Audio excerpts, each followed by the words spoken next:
सकाळचे 8:15 झाले. मुक्काम पोस्ट पैठण. हॉटेल दुर्गामध्ये रात्री मुक्काम केला होता. रात्री कधी पाऊस झाला माहीत नाही. गाढ झोपलो होतो. पुढचं डेस्टिनेशन घृष्णेश्वर मंदिर, एलोरा केव्ज आणि देवगिरी किल्ला.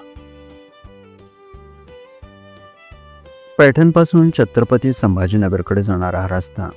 रस्त्याच्या मध्यभागी योगासनाचे प्रकार दाखवणारे छोटे स्टॅच्यू लावलेत. असं काही पाहिलं की छान वाटतं.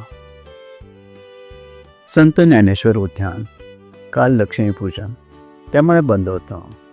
सकाळी 9 वाजेपर्यंत फिरणाऱ्या लोकांसाठी हे उघडं असतं, पण पाहायचं तर संध्याकाळी यायला हवं. हे पाहण्यासाठी थांबलो तर पुढचं कव्हर होणार नाही. पुढचा प्रवास घृष्णेश्वर मंदिर, एलोराची लेणी आणि देवगिरीचा किल्ला. यापैकी जमेल ते आज पाहायचं. सकाळचे 9:15 वाजले. हवेत गारवा वाटत होता, पण नंतर लक्षात आलं AC चालू असल्यामुळं तसं वाटतंय.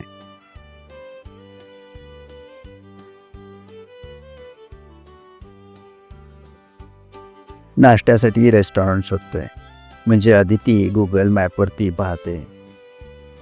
या रस्त्यावरती रेस्टॉरंट कमीच आहेत. देवगिरीचा किल्ला इथून सुमारे 8 किलोमीटर. अगोदर राहण्यासाठी हॉटेल शोधायला हवं, मग पुढचा प्लॅन. आज काय पाहायचं ते. दिवाळीची सुट्टी सुरू आहे.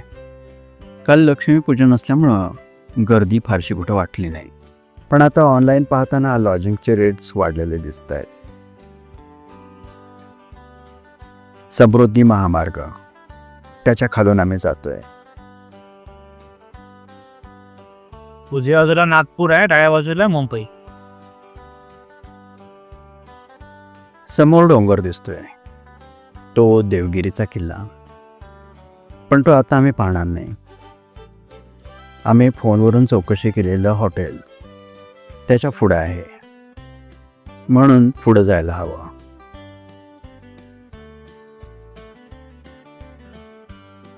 गावात इथं काहीतरी कार्यक्रम दिसतोय. मशीनना सजवलंय, ढोल ताशा वाजतायत.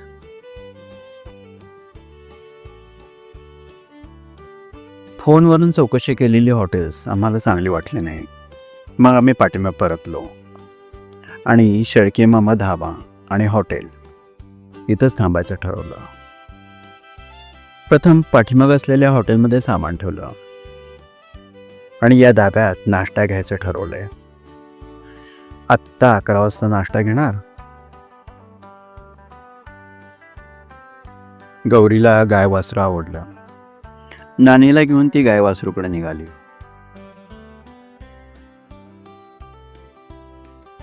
का नाही गाय?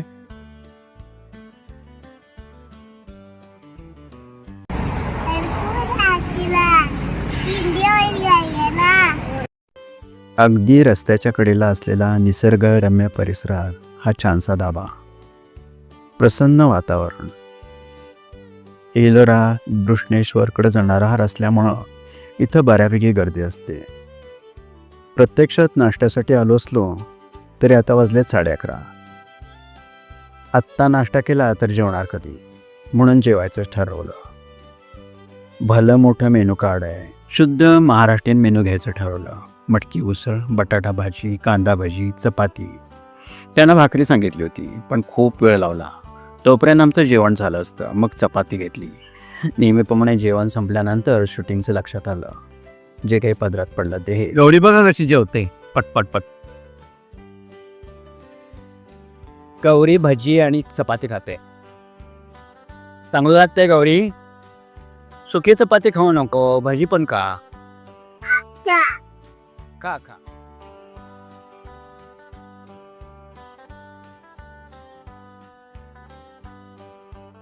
घृष्णेश्वर इथं जायचं ठरवलं. पुन्हा तोच रस्ता. कार्यक्रम अजून चालूच आहे.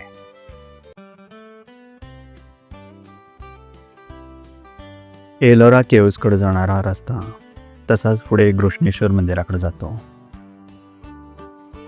दूरवरती दिसतोय तो देवगिरीचा किल्ला. थोडासा घाटातला रस्ता, पण चांगलाच रुंद आहे, त्यामुळे प्रवास करायला छान वाटतं.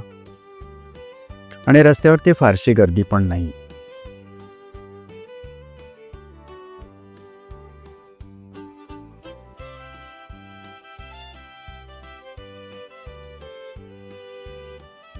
भृष्णेश्वर मंदिराच्या परिसरात आलोय. 12 ज्योतिर्लिंगापैकी एक ज्योतिर्लिंग. येताना रस्त्यावरती फारशी गर्दी वाटली नाही, पण इथं पार्किंगची व्यवस्था असूनही पार्किंगला तशी पटकन जागा मिळाली नाही. पुढे दर्शनासाठी भली मोठी रांग आहे. देवळाच्या परिसरात शूटिंगला परवानगी नाही. मोबाईल ठेवून घेणारे दुकानदार आहेत, त्यांच्याकडे मोबाईल द्यायची, पावती घ्यायची. देवळातून बाहेर आल्यानंतर पावती दाखवायची, मोबाईल ठेवण्याचे चार्जेस देऊन मोबाईल परत घ्यायचे. क्यू आहे, आम्ही क्यूमध्ये थांबलो आहे. आणखी वाढतच आहे पाठीमागे. त्यांचे मोबाईल जमा करतायत. कुठे आहेत हे बघा, सगळ्यांचे मोबाईल जमा करतायत, ठेवायचे आहेत सगळे. तुझा फोन दे. गौरी तुझा फोन नाही. नाही अरे चला शेवटचं शूटिंग आहे, बंद करतो मी. आता मोबाईल ताब्यात मिळाला आहे. 1:54 झाले. म्हणजे सर्वसाधारण आम्ही 15 मिनिटं थांबलो होतो. याचा अर्थ सर्वसाधारण 1 तास माझ्या कल्पनेप्रमाणे लागला. मंदिरात प्रवेश करायच्या आधी पुरुषांना शर्ट बनियन काढून जावं लागतं. दक्षिण भारतात ही पद्धत आहे, महाराष्ट्रात मी पहिल्यांदाच पाहतोय. फिरताना काही वाटत नाही, पण तासभर रांगेत उभा राहताना अस्वस्थता येते. थोडा पेत आहेत मंदार आणि आदिती.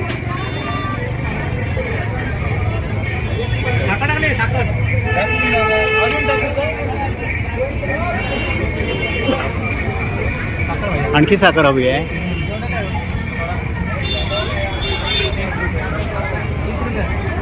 साखरेचं पाणी तयारच आहे.